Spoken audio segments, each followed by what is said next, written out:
ভালো লাগছে কিন্তু বৃষ্টির সঙ্গে টাইপে ভালো লাগছে, ছোট বাচ্চাগুলোর জন্য টেনশন। হ্যাঁ। নমস্কার, চৌধুরী রান্নাবান্না ব্লগে তোমাদের সবাইকে স্বাগত। আমি চলে এসেছি নতুন একটা ব্লগ নিয়ে।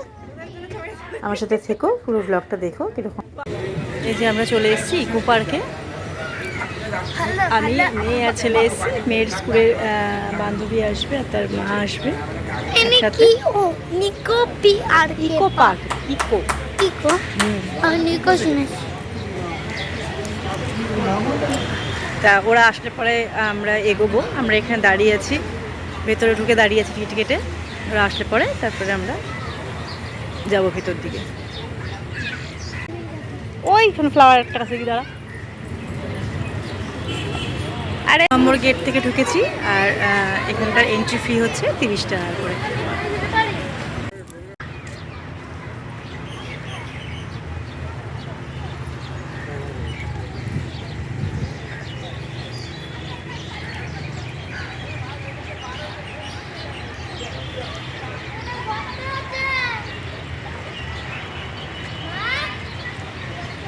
পারিও না।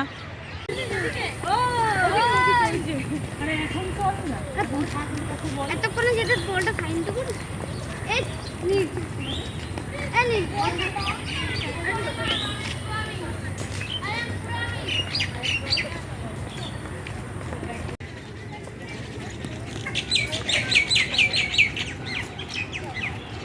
পাখিরা লাগছে।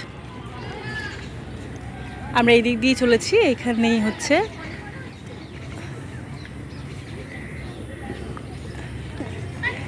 এই যে সুকন্যা প্রজ্ঞা। হ্যাঁ ও বাবা, আসো বাবা, আসো।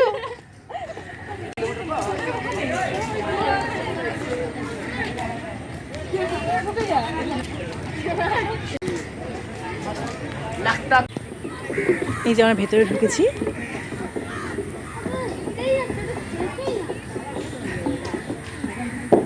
সুন্দর একটা কাঠের ব্রিজ, তা দিয়ে এই পারে আসলে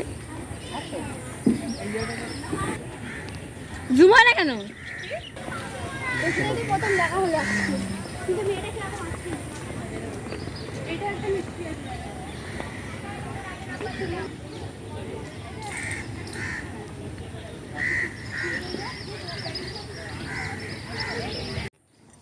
এখানে একটা মনেস্ট্রির মতন, ভেতরে বৌদ্ধ মূর্তি ছিল, আছে হয়তো। এখন এর দরজাটা বন্ধ রয়েছে,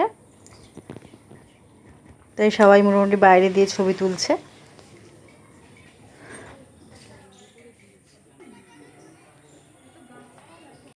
আর এই জায়গাটা কথা বললে কথাটা ইকো হচ্ছে। এই যে রাউন্ডের মধ্যে দিয়ে কথা বললে পরে ইকো হচ্ছে কথা। অনেক রকমের গাছ।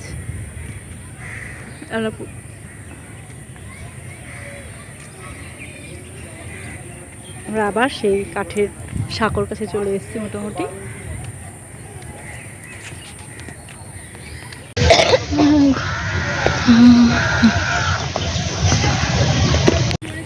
আমাদের এখন ফোটা ফোটা বৃষ্টি পড়ছে।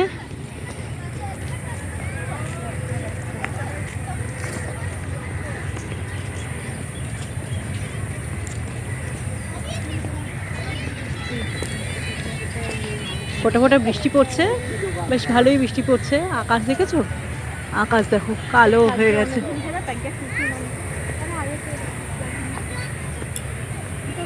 হঠাৎ করে মেঘ করে আসলো, এত মেঘ ছিল না, একদম পরিষ্কার ছিল।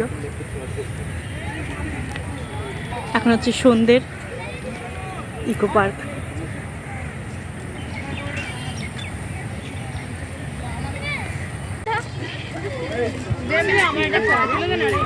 আমরা টিকিট কেটে দাঁড়িয়ে আছি টয় ট্রেনে উঠবো বলে, কিন্তু মুষলধারে বৃষ্টি নেমে গেছে। এই যে টয় ট্রেনটা এসে গেছে।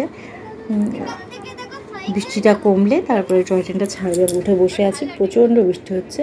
এই এখন টয় ট্রেনটা ছেড়েছে, যেহেতু খুব হাওয়া দিচ্ছিল ওর জন্য টয় ট্রেন ছাড়ছিল না। আর আমরা টয় ট্রেনে উঠতে গিয়ে অর্ধেক ভিজে গেছি পুরো জলে। মানে প্রচণ্ড জোরে বৃষ্টি হচ্ছিলো, যেহেতু আমরা ট্রেনে উঠতে গিয়েই পুরো ভিজে গেছি, অর্ধেকটাই ভিজে গেছি।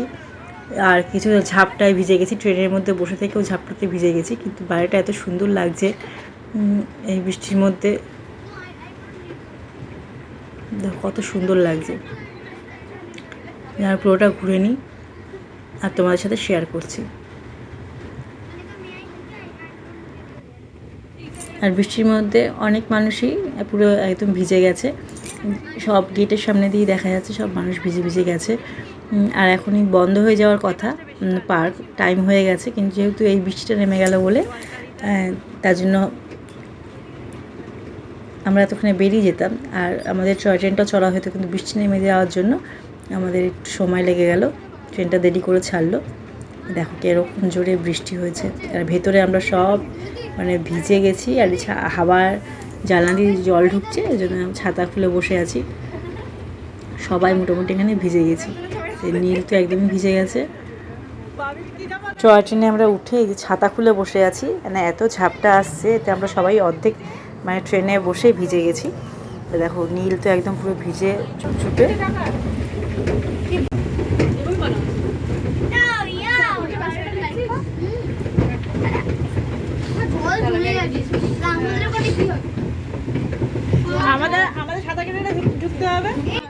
আমরা এই প্রথমে সেই জাপানি পার্কে ঢুকেছিলাম, এদের এই যে সেইটা এখন সন্ধ্যেবেলা লাইট জ্বালার পরে কত সুন্দর লাগছে দেখতে, খুব সুন্দর জায়গাটা ভেতরটা। আর বৃষ্টির পরে মানে গাছগুলো যেন আরও সুন্দর হয়ে উঠেছে, জায়গাটা আরও বেশি ভালো লাগছে।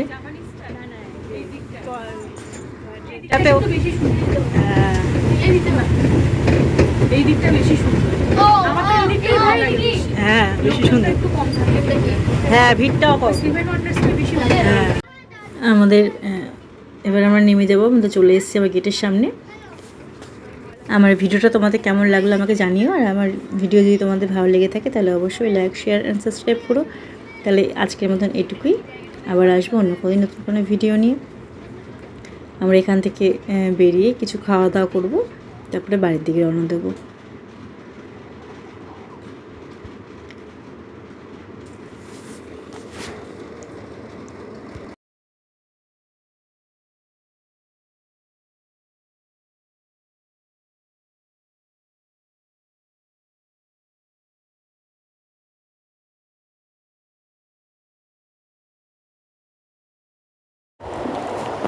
আমরা এখন বাড়ির পথে রওনা দিয়েছি, যে কাছাকাছি আমরা চলে এসেছি।